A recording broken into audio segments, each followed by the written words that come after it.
लेंहरनाय लेखायै नोंथांमोना बेवहाय सफैनो हाबाय। धन्यबाद होदों नोंथांमोनखौ। मैया जि जोंहा फाउन्डेसन डे दंमोन, दा बिनि गेजेरावनो दिनै मैयानि दिनाव जिहेतु जोंहा 3 बोसोर जालाङो। 3 बोसोर जानायनि उनाव हरखाबै दिनै नोंथांमोनखौ लेंहरनायनि जाहोनफोरानो जाहैबाय जे जों आफादखौ 12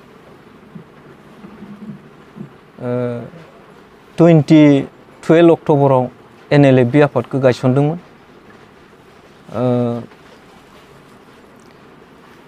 गायसनखांनायनि उनाव जोङो फिन हाग्रायाव खारफिनलांदोंमोन। NLFB आफाद हिसाबै जों मुं लानानै 2021 सिम जों हाग्रायाव थाना फिन जोङो जुलाइ 22 तारिख 2021 आव ओंखारबोफिननाय जायो माखासे जाहोनफोरखौ लानानै। मैयानि दिनाव नोंथांमोननि सिगाङाव बुंनो मोनाखैब्लाबो दिनै आं नोंथांमोनखौ हांख्रायनानै आं जोंनि माखासे बुंनो गोनां बाथ्राफोरखौ आं नोंथांमोननि बे चेनेलफोरनि गेजेरजों आं बुंथिनानै होनो होननानै आं नोंथांमोनखौ लेंहरो। NLFB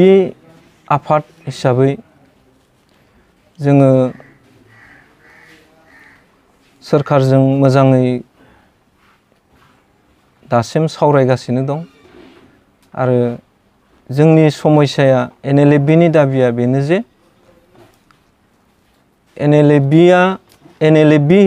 नि जि मेम'रेन्डाम, जों बे मेम'रेन्डामाव मोनसेल'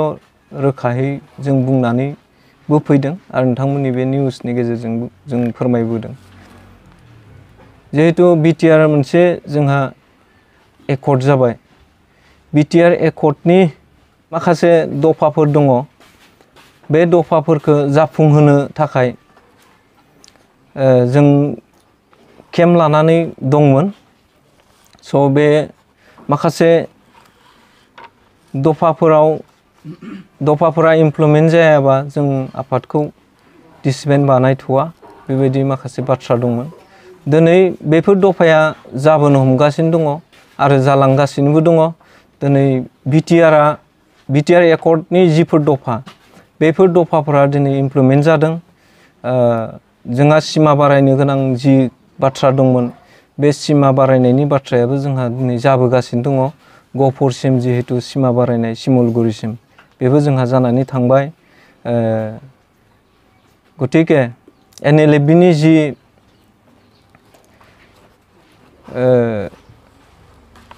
दाबिफोर दंमोन, बे दाबिफोरा जालांगासिनो दङ आरो जालांबायबो। गतिके सरकारजों सावरायनायनि बेलायाव खोब सरकाराबो मोजां इनिसियेटिभखौ लादों। NLFB नि दाबिफोरखौबो डिनाय खालामाखै। गतिके NLFB नि जि बुंनाय, बे बुंनायफोरखौ गभर्नमेन्टआ नोजोर बोनानै मोजाङैनो मावफुंबोनायखौ जों नुनो मोनदों। गतिके सरकारा खोब मोजां मोनसे इनिसियेटिभखौ लालांबाय थादों, आं बेखौ आसा फारियो। मोजां मोनसे मुंखौ नांगोन, बेबायदिहै बुंथिगोरा होननानै बिथांखौ फसंबाय। बे जाहैदों बाथ्राया। नोंथांखौ मोनसे एलिगेसन होबावदों मैया जे नोंथाङा जे NLFB नि आर्म्सखौ सरकारनो गथायदों, बे बेलायाव मा बुंगोन? आर्म्स गथायनायनि बेलायावथ' आर्म्सखौथ' जोंनि आखायाव जों दोनबायबो थानो हाया। जोंनि आखायाव थागोन गाबोननो जोंखौ गुबुन गुबुनै फाव फान्दायगोन अलरेडि मिथिखायो गभर्नमेन्टआ आर्म्स दङ बेफोर आर्म्सखौ जोंनि आखायाव थानाय माने जों बिपद जों दिनै मायाव दोङो ना सिजफायाराव मोजां फर्मेलि मोनसे सिजफायारावनो दोङो ना बले मायबा मोनसे माबायाव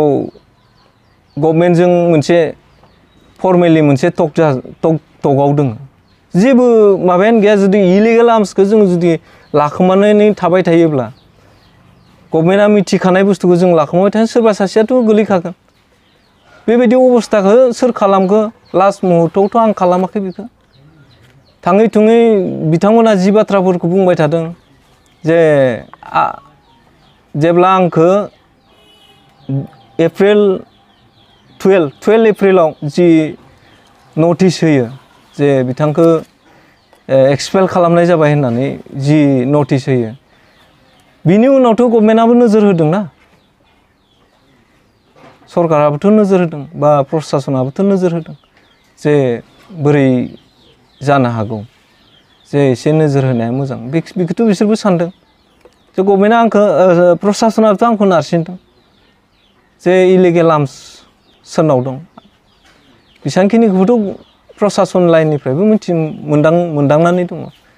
दा बेफोरखौ बिसोरो गावसोरनि लेभेलावनो सोंथों जे सोर खिन्थाया सोर बुङा आंखौ हारसिं फोथैनो थाखाय बिसोरो एक्सपेल खालामदोंमोन हारसिङै आंखौ एकदम मा होनो माबा फोजोबलांनाय बिनि जि माबा उद्देश्यफोर बेखौ फोजोबलांनो थाखाय आंखौ हारसिं एरख'दोंमोन खिन्थु आं गोबां सेंग्राफोरा फैनायनि उनावसो आं दिनै दंफिनो जेनेबा नोंथाङा जि आर्म्स गथायदों सरकारनो बियो आफादनि हेंथा जादोंमोन नामा जायनि खारनाव नोंथाङा एक्सपेल खालामदों ना बेखौनोथ' बुंदों आं बिथांमोनानो गावसोरनो सिखार जाथोंना दायो सोर खोन्थाया प्रसासननो बख'खौ हारसिं फोथैनो थाखाय सोर खोन्थाया बेखौ गावसोरनो सिखार जाथोंना दायो जोंलाय आरो गावखौ बासायनो थाखायथ' आं बुंखानांसिगोन होखानांसिगोन दा बिसोर बुंना लाथोंना सोर खिन्थाया गावसोर बुंना लाथोंसै एनएलएफनि जि आर्मि चिफ जे बाथानि बेलायाव मा बुंगोन दा बिथाङा एनआइनि जि जोबथिसालियाव दङ मा बुङो आं बिथांनि सोमोन्दैबा जेबो मिथिया खिन्थु बिथांनि बेलायाबो बेनो जानो हागौ जे मायबा मोनसे हयथ' गोरोन्थि मावदों आरो दा गोरोन्थिया मा गोरोन्थि मावदों बेखौ मिथिया बुंथिग्राया जोंखौ इनडाइरेक्टयै बिक्रमा जि जोंखौ इनडाइरेक्टयै जि बाथ्राफोरखौ बुंबाय थादों दा एनएलएफबि आफाद हिसाबै नैबे समाव थांना थानाया एसे माबाफोर उसुबिदाफोर जादों नामा उसुबिदा मानेथ' जेबो उसुबिदा गैया जोंनि बेलायाव जों जेबो उसुबिदा गैया जों जिहेतु फेक्सन जानानैनो थागोन आरो जोंहा काउन्सिल दङ बे काउन्सिल दङ जोङो माबायावहा 2023 आव जोंहा माबा लादों जेनेरेल मिटिं लादों जेनेरेल मिटिंनि गेजेरजों जोङो काउन्सिलखौ जों बेवहाय डिसिसनजों जेनेरेल मिटिंनि डिसिसनजों जोङो काउन्सिल मोनसे फसंना लादों गतिके बे फेक्सनखौथ' बिसोर खालामखाबायना दासो बुंनानै मा नों माबायावहा आगस्ट 1 आव जिबायदि बाथ्राफोरखौ बुंदों बेयावनोथ' हमदांना मोनदों नोंथांमोनजों जगाजग दङ होनना बुंदों खौसे जानायनि बाथ्रा जोंदों आरो जागोनखौ बुंदों ना जोंदों जेबो खौसेथिनि बाथ्राखौ जोंनि गेजेराव बुङाखै खौसे जागोन होनना बुंदों बिथांमोना मा बुंदों नोंथांमोना खौसे जाब्लाथ' मोजां मोनना गावसोरबो सिखार जाथोंमोन जों मा भुल मावखो बेखौ सिखार जाथोंमोन गावसोरबो नोंथांनि जि दैदेननाय जि एनएलएफबि सरकारजों नोंथाङा बुंदों बेयो मोजां भाबै सावरायबाय थानाय जादों नोंथांमोना दासिम जि सरकारजों मा इस्युखौ लाना सावरायबाय थादों नोंथांमोननि फेक्सन एनएलएफबिआ जोंनि इस्युआथ' आं दहाय बुंनाय बायदियानो इस्युआ जोंहा बिटिआरनि जि सिमाफोर दङ आरो बिटिआरनि जिफोर दफा दङ बे दफाफोरखौ इमप्लिमेन्ट खालामनांगौ जों बेखिनियावनो सावरायबाय थादों आरो बेखिनि सावरायनायावनो जिफोर बिटिसिनि दफा बे मोनफा मोनफायै जाफुंलांगासिनो दङ जालांबायबो थादों बेखौथ' बिसोर दिनाय खालामनो हाया आसाम सरकार आरो ब्रिटिश सरकार आरो भारत सरकार बे मोनथाम सरकारनि गेजेराव नोंथांमोना सोरजों बबे सरकारजों सावरायगासिनो दङ आथिखालावथ' जों स्टेट गभर्नमेन्टनि जि गभर्नमेन्ट सालायबाय थादों बा बिटिसिनि जा गभर्नमेन्ट सालायबाय थादों बेजोंनो जों सावरायबाय थादों आरो फैनायनि मेन माबायानो सेन्ट्रेलजों नंखाया जोंखौ थगायनानैसो लाबोनाय थुलुंगाया जोंखौ थगायना लाबोनाय थगायनानै जोंखौ बेयो केम्पआव दोनफैबाय थगायनानै लाबोनानै जोंखौ केम्पआव दोनफैबाय आरो जोंनि बाथ्राफोरा जों स्टेटनिफ्राय बेल' स्टेटआ जोंनो केम्प मोननै होदों चिफ मिनिस्टारा मोननै केम्पआव थानो हागोन उदालगुरि आरो क'क्राझार बे मोननै केम्पआव थानानै नोंथांमोना सावरायनायखौ लासैनो फोजोबलांसै NLFखौ नोंथांमोना गुबैयै मा इसु बा मा जि दाबिखौ लानानै नोंथांमोना गायसना रोखा बुंगोन नामा रायजो राजाफोरनो NLFखौ गायसननायनि मेन उद्देश्यआथ' बेनोमोन जे जों बर'लेण्डनि इसुखौ लानानै गायसननायमोन स' जों जेब्ला हाग्रायाव थायो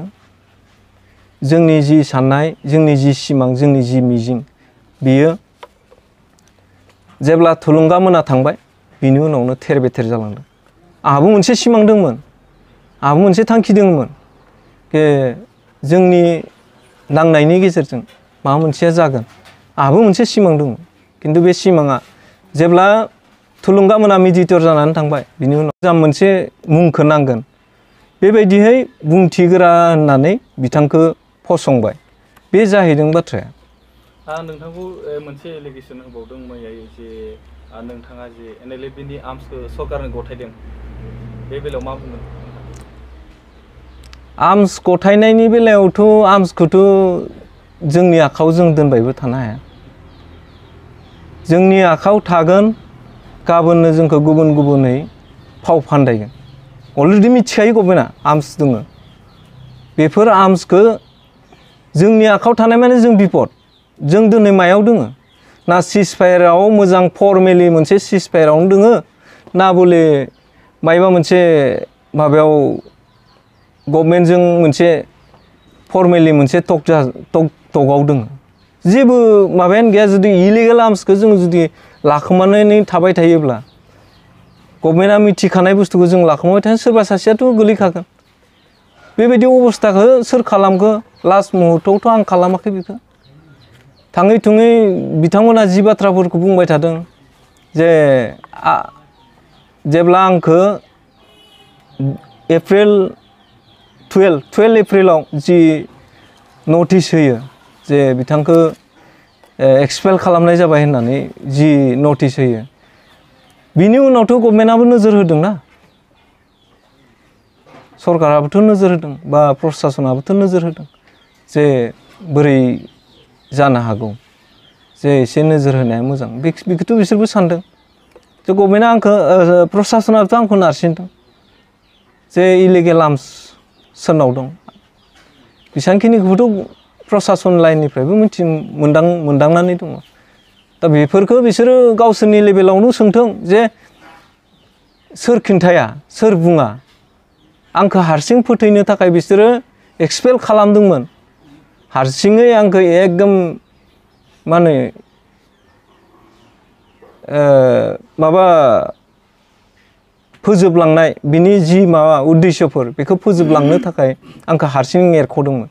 खिन्थु आं गोबां सेंग्राफोरा फैनायनि उनावसो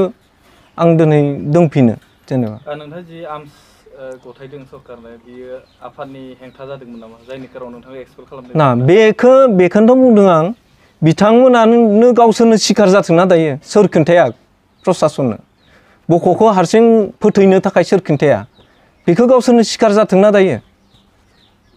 जोंलाय आरो गावखौ बासायनो थाखायथ' आं बुंखानांसिगोन होखानांसिगोन दा बिसोर बुंना लाथोंना सोर खिन्थाया गावसोर बुंना लाथोंसै NLFनि जि आर्मि चिफ जे बाथानि बेलायाव मा बुंगोन दा बिथाङा NIनि जि जोबथिसालियाव दङ मा बुङो आं बिथांनि सोमोन्दैबा जेबो मिथिया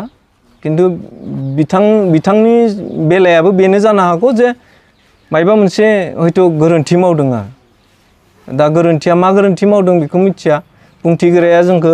इनडाइरेक्टै बिक्रमा जि जोंखौ इनडाइरेक्टै जि बाथ्राफोरखौ बुंबाय थादों दा NLF आफाद हिसाबै नैबे समाव थांना थानाया एसे माबाफोर उसुबिदाफोर जादों नामा उसुबिदा मानेथ' जेबो उसुबिदा गैया जोंनि बेलायाव जों जेबो उसुबिदा गैया जों जिहेतु फेक्सन जानानैनो थागोन आरो जोंहा काउन्सिल दङ बे काउन्सिल दङ जोङो माबायावहा 2023 आव जोंहा माबा लादों जेनेरेल मिटिं लादों जेनेरेल मिटिंनि गेजेरजों जोङो काउन्सिलखौ जों बेवहाय फुटाप डिसिसनजों जेनेरेल मिटिंनि डिसिसनजों जोङो काउन्सिल मोनसे फसंना लादों गतिके बे फेक्सनखौथ' बिसोर खालामखाबायना दासो बुंनानै मा नों माबायावहा आगस्ट 1 आव जिबायदि बाथ्राफोरखौ बुंदों बेयावनोथ' हमदांना मोनदों नोंथांमोननो जुगाजुग दङ होनना बुंदों खौसे जानायनि बाथ्रा जोंदों आरो जागोनखौ बुंदों ना जोंदों जेबो खौसेथिनि बाथ्राखौ जोंनि गेजेराव बुङाखै खौसे जागोन होनना बुंदों बिथांमोना मा बुंदों नोंथांमोना खौसे जाब्लाथ' मोजां मोनना गावसोरबो सिखार जाथोंमोन जों मा भुल मावखो बेखौ सिखार जाथोंमोन गावसोरबो नोंथांनि जि दैदेननाय जि NLP सरकारजों नोंथाङा बुंदों मोजां भाबै सावरायबाय थानाय जादों नोंथांमोना दासिम जि सरकारजों मा इस्युखौ लाना सावरायबाय थादों नोंथांमोननि फेक्सन NLP जोंनि इस्युआथ' आं दहाय बुंनाय बायदियानो इस्युआ जोंहा बिटिआरनि जि सिमाफोर दङ आरो बिटिआरनि जिफोर दफा दङ बे दफाफोरखौ इमप्लिमेन्ट खालामनांगौ जों बेखिनियावनो सावरायबाय थादों आरो बेखिनि सावरायनायावनो जिफोर बिटिसिनि दफा बे मोनफा मोनफायै जाफुंलांगासिनो दङ जालांबायबो थादों बेखौथ' बिसोर डिनाय खालामनो हाया आसाम सरकार आरो ब्रिटिश सरकार आरो भारत सरकार बे मोनथाम सरकारनि गेजेराव नोंथांमोना सोरजों बबे सरकारजों सावरायगासिनो दङ आथिखालावथ' जों स्टेट गभर्नमेन्टनि जि गभर्नमेन्ट सालायबाय थादों बा बिटिसिनि जा गभर्नमेन्ट सालायबाय थादों बेजोंनो जों सावरायबाय थादों आरो फैनायनि मेन माबायानो सेन्ट्रेलजों नंखाया जोंखौ थगायनानैसो लाबोनाय थुलुंगाया जोंखौ थगायना लाबोनाय थगायनानै जोंखौ बियो केम्पआव दोनफैबाय थगायनानै लाबोनानै जोंखौ केम्पआव दोनफैबाय आरो जोंनि बाथ्राफोरा स्टेटनिफ्राय बेल' स्टेटआ जोंनो केम्प मोननै होदों चिफ मिनिस्टारा मोननै केम्पआव थानो हागोन उदालगुरि आरो क'क्राझार बे मोननै केम्पआव थानानै नोंथांमोना सावरायनायखौ लासैनो फोजोबलांसै NLPखौ नोंथांमोना गुबैयै मा इस्यु बा मा जि दाबिखौ लानानै नोंथांमोना गायसना रोखा बुंगोन नामा रायजो राजाफोरनो NLPखौ गायसननायनि मेन उद्देश्यआथ' बेनोमोन जे जों बर'लेण्डनि इस्युखौ लानानै गायसननायमोन स' जों जेब्ला हाग्रायाव थायो जोंनि जि साननाय जोंनि जि सिमां जोंनि जि मिजिं बियो जेब्ला थुलुंगा मोना थांबाय बिनि उनावनो थेर बेथेर जालांदों आंहाबो मोनसे सिमां दंमोन आंहाबो मोनसे थांखि दंमोन जोंनि नांनायनि गेजेरजों माबा मोनसेया जागोन आंहाबो मोनसे सिमां दंमोन खिन्थु बे सिमाङा जेब्ला थुलुंगा मोना मिडिएटर जानानै थांबाय बिनि उनाव